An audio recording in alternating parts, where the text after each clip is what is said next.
On a quiet afternoon, a teenage boy was humiliated by a police officer who ripped a gold chain from his neck, unaware that the boy's father, a high-ranking FBI agent, would soon arrive to witness the injustice. How will this father respond to protect his son's dignity and hold the officer accountable? Stay tuned to uncover the dramatic confrontation and the fight for justice that follows. Don't forget to like, subscribe, and share your thoughts in the comments below. Where are you tuning in from? Devin Carter, a spirited 15-year-old, stepped into the familiar corner store after an exhausting soccer practice. The glow of the fluorescent lights illuminated his sweat-dappled face, hinting at the hard work he had just put in. Around his neck hung a delicate gold chain, a cherished gift from his late grandmother, symbolizing love, legacy, and family pride. The jingle of the doorbell announced his arrival, drawing a warm smile from the elderly store owner behind the counter. "Hey there, Devin," she greeted. Devin offered a polite nod, his focus shifting to the rows of snacks and drinks lining the shelves. "Let's see. What should I grab today?" he muttered to himself, scanning the selection before picking up a few favorite treats. With snacks in hand, he approached the counter, ready to pay. But the cozy atmosphere shifted abruptly when a tall, imposing police officer standing near the register turned his attention to Devin. The man's sharp gaze locked onto the gold chain glittering around Devin's neck. "That chain doesn't belong to you, kid. Hand it over," the officer, Tom Stryker, barked coldly. Devin froze, clutching the chain tightly. "Sir, it's mine. It was a gift from my grandmother," he stammered. But the authority in Stryker's tone sent a chill down his spine. As Devin stood frozen, clutching the gold chain around his neck, Officer Tom Stryker loomed over him with a smirk that radiated authority and disdain. The tension in the air was palpable, silencing the quiet murmur of the corner store. Devin's fingers trembled, but he held his ground. "I said, hand it over," Stryker repeated, his voice louder and sharper this time, drawing the attention of the few other customers in the store. They glanced over, but quickly looked away, unwilling to involve themselves in what was clearly becoming an escalating situation. "Sir, I swear this is mine. It was a gift from my grandmother," Devin said, his voice quivering but firm. His words didn't matter. To Stryker, the boy's explanation was just another excuse. Stryker sneered, taking a step closer. "A kid like you doesn't wear something like that unless it's stolen. So don't waste my time." Before Devin could respond, Stryker reached out, his hand gripping the chain and yanking it free. The snap of the delicate chain breaking filled the room, the sound echoing louder than anything else in Devin's mind. "No," Devin gasped, his hand flying to his now bare neck. His chest tightened, and he felt the weight of humiliation wash over him. Tears threatened to spill, but he blinked them back, refusing to let the officer see him cry. Stryker held up the chain, inspecting it like a prize he'd just claimed. "Thought so," he said, his tone dripping with condescension. "You don't look like someone who can afford something this nice." Devin's fists clenched at his sides, every fiber of his being screaming at him to do something, anything, to stop this injustice. But he'd been warned too many times about situations like this. His father's voice echoed in his head. "Stay calm, Devin. Don't escalate. Survive the moment." The few customers in the store glanced at the scene, their discomfort evident, but none of them stepped forward. Devin felt their silence as acutely as Stryker's words. His humiliation was a public spectacle, but no one cared enough to intervene. "Sir, please. That chain means everything to me," Devin pleaded, his voice barely above a whisper. Stryker pocketed the chain, with a careless motion and leaned in close.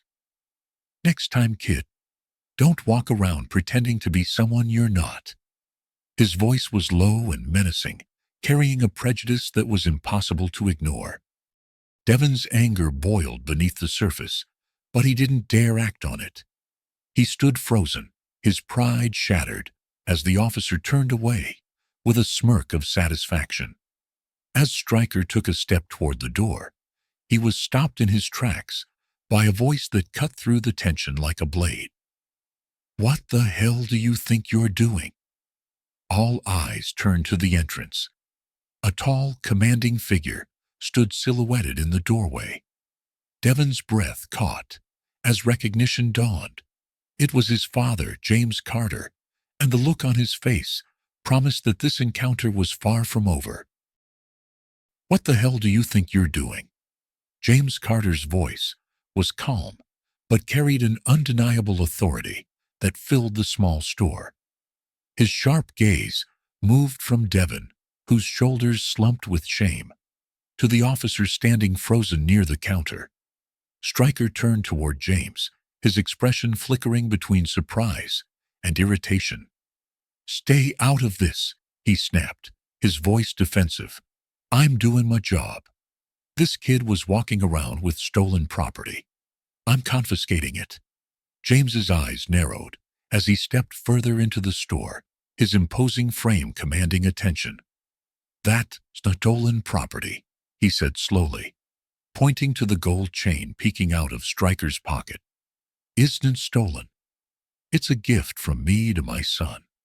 Stryker sneered, his arrogance returning. "Look, I don't know who you are, but this kid was wearing something that doesn't belong to him.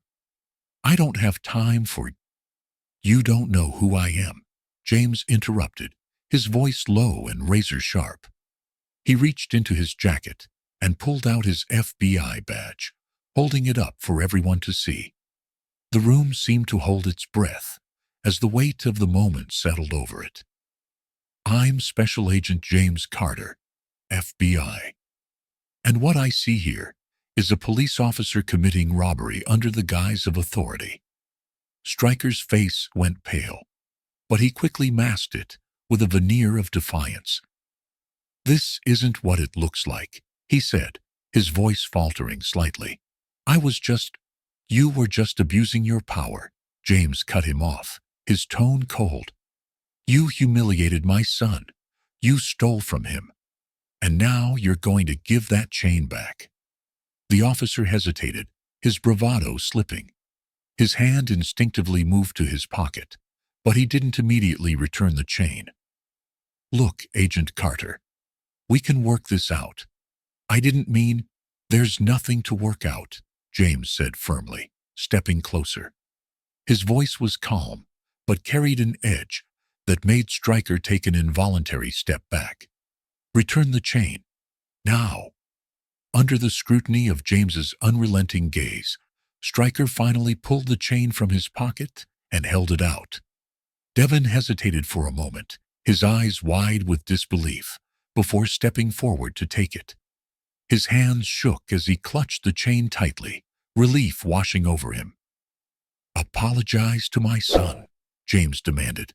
Stryker's jaw tightened, but he muttered, "I'm sorry." The words were hollow, but Devon nodded, too overwhelmed to speak. James turned to his son, placing a reassuring hand on his shoulder. "Are you okay?" Devon nodded, his voice barely above a whisper. "Yeah, Dad. Thanks." James's expression softened briefly as he looked at Devon, but when his gaze returned to Stryker, it was steel once more. "This isn't over," he said. "I'll be filing a formal complaint. You will be held accountable." Stryker swallowed hard, his confidence now completely gone. The officer looked around the store, seeing the stares of the previously silent customers, now emboldened witnesses. The power dynamic had shifted, and it was clear to everyone that James Carter wasn't someone to cross. As the door closed behind Officer Stryker, his footsteps hurried and unsteady. The tension in the store began to dissipate. Devin stood silently, his hands clutching the gold chain, as if it might disappear again. His father, James Carter, knelt in front of him, his sharp, authoritative demeanor softening as he met Devin's eyes. "Are you sure you're okay, son?" James asked, his voice gentle now. Devin nodded, but the tears welling in his eyes told a different story. James placed a firm hand on Devin's shoulder. "It's okay to feel upset, Devin. What happened wasn't right, and you didn't deserve it." Devin looked down at the chain in his hands. I didn't know what to do, Dad. I wanted to fight back, but I remembered what you always said about staying calm." James nodded solemnly. "And you did the right thing. Staying calm probably saved you from something worse. But it's my job to make sure people like him don't get away with this." The store's customers, emboldened by James's presence, began murmuring their support. One older man stepped forward, his voice trembling. "I saw the whole thing, Agent Carter. If you need a witness, I'll back you up." Another customer chimed in, holding up her phone. "I recorded it. That officer crossed a line, and people need to know." James glanced at the small crowd, his gratitude evident. "Thank you," he said, his voice firm. "Every voice matters in situations like this." As they walked out of the store, Devin glanced nervously at his father. "What happens now?" James stopped and looked at his son, determination etched into his expression. "Now, we make sure this doesn't happen again. Not to you, not to anyone. I'll be filing an official report, and with the evidence we have, that officer will face consequences." Devin hesitated. "Do you think it'll change anything?" James exhaled deeply. "Change is slow, Devin, but every step matters, and this is a step worth taking." As they got into the car, Devin held onto his chain, feeling the weight of both relief and anger.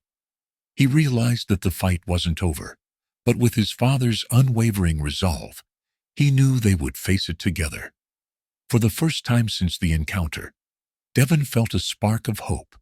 Justice might be slow, but it was coming. The next morning, James Carter sat in his home office, reviewing his formal complaint against Officer Stryker. The sunlight streaming through the window did little to lift the weight he felt.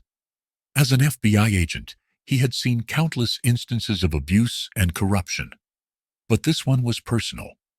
He glanced at the photos of his family on the desk, particularly one of Devin, as a smiling 10-year-old, carefree and full of promise.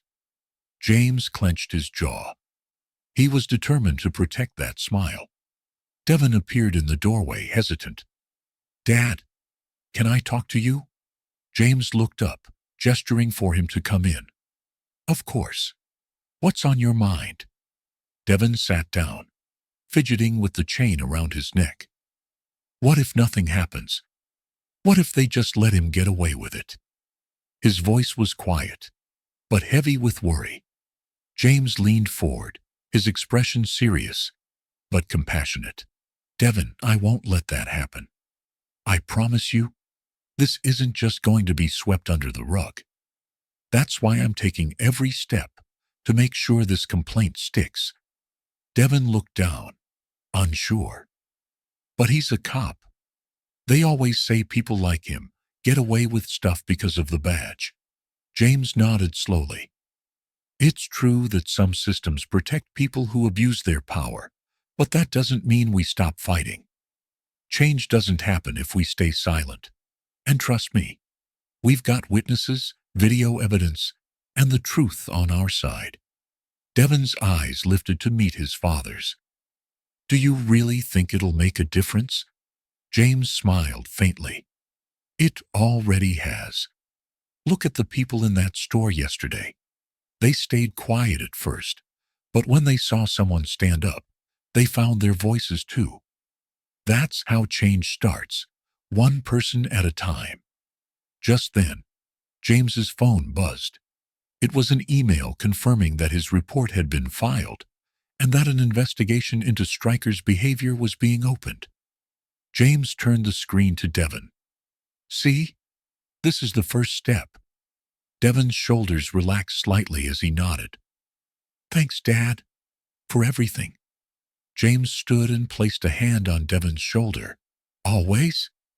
And remember, standing up for what's right isn't always easy, but it's always worth it." As Devon left the room, James returned to his desk, more determined than ever. He wasn't just fighting for justice. He was fighting for his son's future. Weeks had passed since the incident, and the investigation into Officer Stryker had gained momentum. James Carter worked tirelessly, using every resource at his disposal to uncover the truth. The evidence was damning. Complaints of excessive force, racial profiling, and misconduct, all buried under layers of bureaucracy. Each file James uncovered felt like peeling back another layer of a broken system. At home, the atmosphere was tense but supportive. Devon sat at the dining table, scrolling through news articles about the case. His story had drawn significant attention, and while many people supported him, others had criticized the family for blowing the situation out of proportion. "Dad," Devon said cautiously as James walked into the room, "why does it feel like some people are mad at us? Like we're the bad guys for speaking out?" James sat down across from him, his face tired but resolute. "Because, son, change makes people uncomfortable. There are always going to be those who'd rather ignore the problem than face it." Devon frowned. "But isn't standing up for what's right supposed to matter more?" James nodded. "It does, and it does matter. But real change takes time, and it's rarely easy. That's why we keep going, even when it feels like the world is against us." Just then, Vanessa entered the room, carrying a folder. "James, I just got a call from a local journalist. They want to interview Devon and you about the case. They think it could bring more pressure on the department." Devon stiffened. "An interview? I don't know. I'm not sure I want to talk about it again." James placed a hand on Devon's. "It's your choice, son. If you're not ready, that's okay. But remember, every time we share our story, we're showing others that they can stand up too." Devon hesitated, then took a deep breath. "I'll do it. If it helps make sure this doesn't happen to someone else, I'll do it." James smiled, pride evident in his expression. "That's brave of you, Devon. I'll be right there with you every step of the way." The interview aired days later, sparking widespread outrage and further escalating calls for accountability. The pressure mounted on the police department, forcing them to suspend Stryker pending further investigation. Though the fight was far from over, James saw a spark of hope. Their voices were being heard, and the foundation for change was being laid. This story reminds us of the profound importance of standing up for what is right, even when it feels difficult or overwhelming. In life, there will be moments where we witness injustice, whether it's subtle prejudice, abuse of authority, or systemic inequality. The lesson here is that silence often enables wrongdoing, while courage has the power to inspire change. From James's unwavering resolve, we learn the value of using our voice and influence to hold others accountable. His actions demonstrate that fighting for justice requires persistence, preparation, and a willingness to confronting uncomfortable truths. Devon's bravery, despite his initial fear, teaches us that speaking out, even in small ways, can have a ripple effect, encouraging others to find their voice. To apply this to our lives, we can start by becoming more aware of the injustices around us. Whether it's intervening in a harmful situation, supporting victims, or advocating for systemic change, every step counts. However, it's equally important to act thoughtfully and safely, especially when confronting authority or systemic issues. Ultimately, this story reminds us that progress is a process. Change may be slow, but every act of courage contributes to a better, more just world for future generations.